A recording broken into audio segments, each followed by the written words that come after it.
Agama atau keyakinan merupakan hak mutlak seseorang. Tak seorang pun berhak mencampuri, menghakimi, atau menentukan agama setiap individu. Hal ini disebabkan agama merupakan urusan hati dan hidup setiap orang dengan Tuhannya melalui kepercayaan yang diyakininya. Namun biasanya perpindahan keyakinan seseorang, terutama public figure, dapat menimbulkan kontroversi. Padahal hakikatnya, ganjaran surga atau neraka bagi seseorang ditentukan oleh jalan hidup masing-masing orang, bukan karena pengaruh orang lain. Pemirsa, dari sekian banyak kisah perpindahan keyakinan seseorang, berikut On The Spot telah merangkumnya dalam 7 kisah mu'alaf di negara minoritas.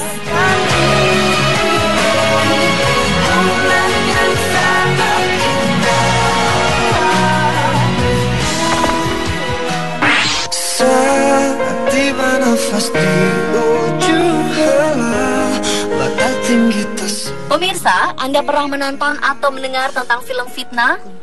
Film yang diproduseri Arnold van Doorn ini dikabarkan telah menghina Nabi Muhammad. Namun pada awal 2013, Van Doorn yang merupakan penggiat anti-Islam asal Belanda itu menjadi mu'alaf. Dia bahkan melakukan ibadah haji untuk pertama kalinya di tahun yang sama ia memeluk Islam. Perubahan pada keyakinan Van Doorn ini menjadi gaung besar di banyak media massa kala itu karena Van Doorn, seorang mantan wakil ketua Partai Bagi Kebebasan Belanda atau PVV, pimpinan Geert Wilders, seorang politisi Belanda yang terkenal dengan gerakan anti-Islam. Setelah mempelajari Islam, Van Doorn akhirnya memutuskan untuk menjadi mu'alaf. Ia bersyahadat di akun Twitter miliknya dengan menggunakan bahasa Arab. Pria berusia setengah abad itu mengaku sekitar 2012 lalu ia mempelajari Al-Quran berdasarkan keingintahuan setelah ia meninggalkan PVV.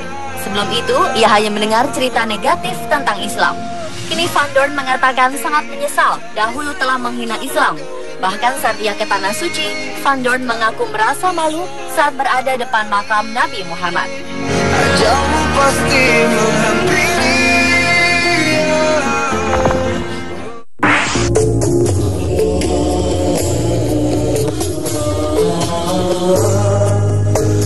Banyak jalan seseorang beralih keyakinan menjadi seorang muslim. Salah satunya adalah anggota polisi militer Amerika, yaitu Terry Holzberg Jr. yang pernah menjadi penjaga penjara Guantanamo sejak 2002 sampai 2003. Di penjara inilah militer Amerika menahan para tokoh Al-Qaeda dan Taliban. Ternyata Nurani Holzberg terusik saat melihat para tawanan itu diperlakukan tak berperi kemanusiaan. Namun fakta yang menarik, walau disiksa seberat apapun, para tahanan ini tetap tersenyum dan berdoa 5 waktu sehari. Para tahanan mengaku tak pernah takut menghadapi apapun karena mereka merasa ada Tuhan yang selalu menjaga mereka. Holzberg mulai penasaran. Dia jadi tertarik mempelajari Islam dan membaca-baca Al-Quran. Ia kemudian memutuskan memeluk Islam, namun baru sebatas berpindah keyakinan. Tahun 2003 adalah masa sulit untuknya karena sering merasa tertekan atas apa yang dilihatnya di Guantanamo. Pria ini berlari ke rokok dan minuman keras. Tapi pada 2005, Holzberg tersadar, ia mulai berkomitmen penuh mengamalkan semua ajaran Islam dan rutin sholat 5 waktu.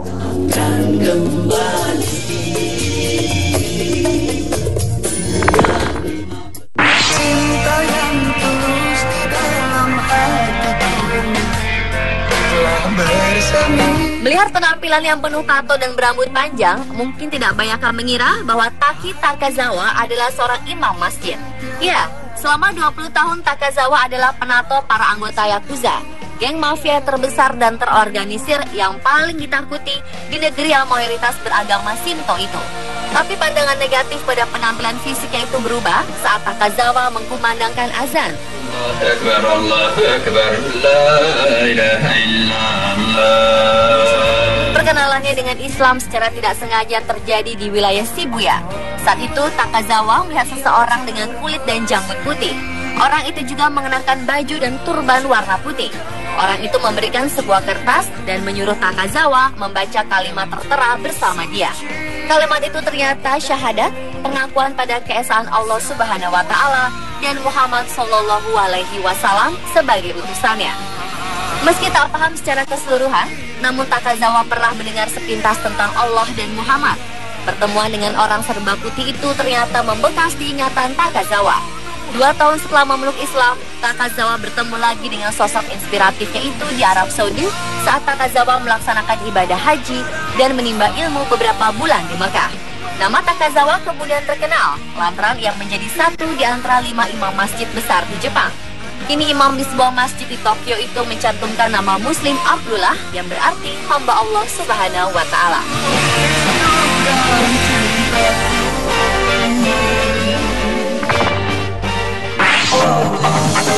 Itu 5 perkaranya. Di era 1960-an hingga 1970-an, siapa yang tak kenal Cat Stevens? Musisi asal Inggris yang populer dengan lagu Morning Has Broken, Moonshadow, atau Father and Son. Di tengah kejayaan, kekayaan, dan popularitas, pria yang bernama asli Stephen Demeter Giorgio ini terkena tuberkulosis akibat gaya hidup dan kebiasaan yang menenggak minuman keras dan narkoba. Saat mendekati kematian, Cat Stevens menyadari bahwa dirinya hanyalah sepotong jasad saja. Ia kemudian mempelajari berbagai agama, kepercayaan, numerologi, sampai dunia mistis dari timur. Hingga suatu kali, Cat Stevens menerima dan membaca Al-Quran dari saudaranya yang baru saja pulang dari Yerusalem. Dalam keadaan semakin parah, ia kemudian memutuskan untuk berkunjung ke Yerusalem. Ia datang ke masjid dan duduk di sana. Tahun 1977, setelah 1,5 tahun membaca Al-Quran, Cat Stevens memutuskan memeluk Islam. Ia mengucapkan 2 kalimat syahadat di Masjid New Regent London dan mengganti namanya menjadi Yusuf Islam.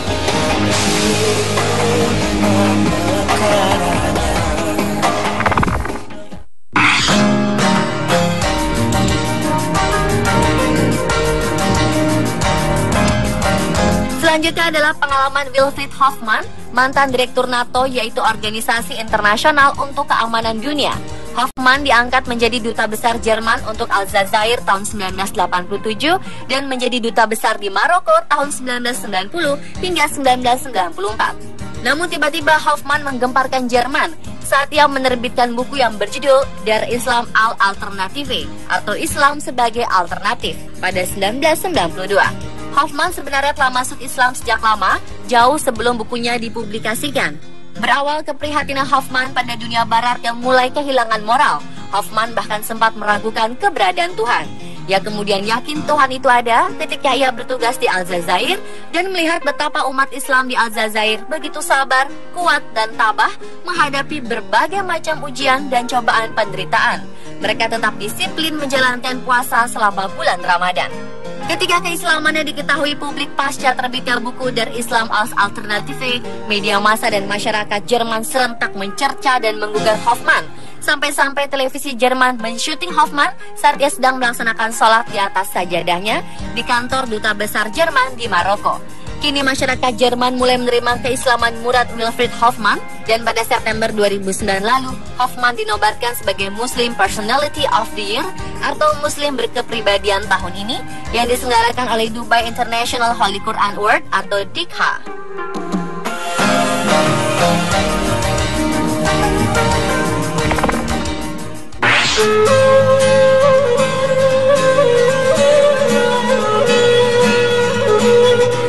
Alma dan Lila adalah 2 remaja putri kota Aubervilliers, Prancis yang lahir dan besar di tengah keluarga non-muslim.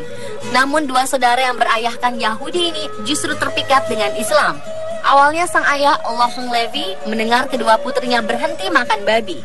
Tidak lama kemudian, Alma dan Lila berniat melaksanakan puasa penuh pada bulan Ramadan, lalu menunaikan sholat 5 kali sehari seperti yang telah diperintahkan dalam Quran. Tak sampai di situ, kedua anak itu lama-lama mulai mengenakan jilbab dan di sekolah mereka tidak lagi berbicara dengan pelajar laki-laki. Keduanya tidak mengikuti lagi kelas-kelas olahraga karena mereka dituntut untuk memakai pakaian olahraga yang menampakkan bentuk tubuh mereka. Penampilan lahir yang mereka telah menimbulkan gejolak di kalangan para pelajar. Sekolah kemudian memerintahkan keduanya memakai pakaian sekolah seperti orang lain. Hebatnya, kedua saudara ini menolak hingga setelah perdebatan yang panjang, keduanya dikeluarkan dari sekolah. Lohong Levi sang ayah mempertahankan hak anak-anaknya untuk mematuhi ajaran agama Islam. Ia bahkan mendukung dan bangga karena kedua putrinya tetap menunjukkan identitas keislamannya seperti ia selalu menunjukkan identitas keyahudiannya.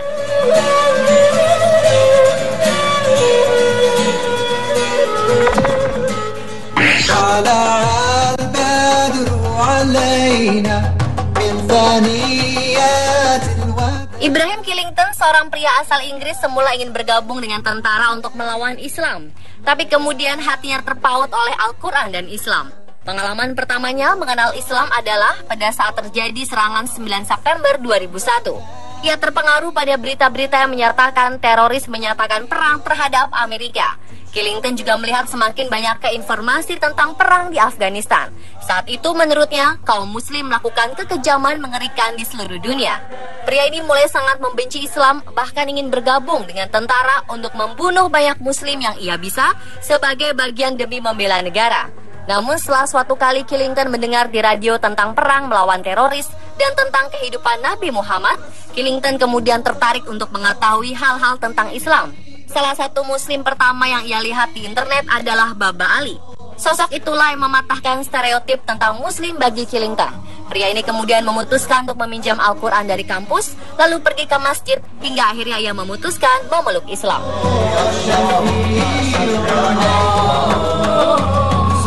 Pemirsa, itulah 7 kisah mu'alaf di negara minoritas versi On The Spot.